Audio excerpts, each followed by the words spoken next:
बहुत समय पहले की बात है। एक घने जंगल में एक विशाल बरगद का पेड़ था। उस पर एक कौआ और उसकी पत्नी उर्वशी बड़े ही प्यार और खुशी से रहते थे।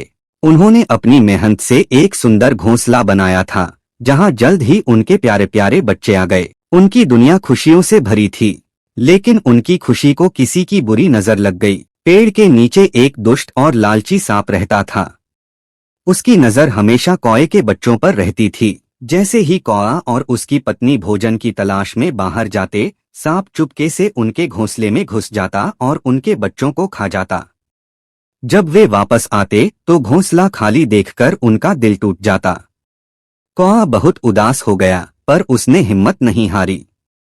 उसने फैसला किया कि इस बार वो घोंसला पेड़ की सबसे ऊंची और सबसे पतली डाली पर बनाएगा, जहां सांप आसानी से नहीं पहुंच पाएगा। उन्होंने फिर से घोंसला बनाया और जल्द ही उसमें नन्हे बच्चे फिर से आ गए। कौआ और उर्वशी बहुत खुश थे, लेकिन उनकी खुशी ज्यादा दिन तक नहीं रही। एक दिन जब वे वापस लौटे तो घोंसला फिर से खाली था। सांप ने अपनी चालाकी से उन तक पहुंचकर बच्चों को खा लिया था। इस बार कौआ और उसकी पत्नी पूरी तरह से टूट चुके थे। वे अपनी परेशानी लेकर अपने सबसे अच्छे दोस्त मोती चूहे के पास गए। उन्होंने मोती को अपनी सारी दुखभरी कहानी सुनाई। मोती ने उनकी बात ध्यान से सुनी और थोड़ी देर सोचने के बाद उसे एक शानदार उपाय सूझा। मोती ने कौए को बताया, कौए भाई, हर सोमवार को इस जंगल के पास वाली नदी में राजकुमारी अपने सैनिकों के साथ नहाने आती है।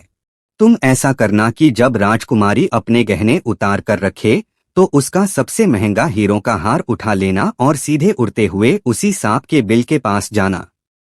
हार को बिल के पास डाल देना। मोती के इस सुझाव से कौए की आंखों में एक नई चमक आ गई। अगले सोमवार कौआ राजकुमारी के नहाने के समय का इंतजार करने लगा। जैसे ही राजकुमारी ने अपना कीमती हार उतार कर रखा, कौआ तुरंत नीचे आया। उसने अपनी चोंच से हार उठाया और उड़ चला। राजकुमारी के सैनिक जब कौए को हार ले जाते हुए देखा तो वे तुरंत उसके पीछे भागने लगे।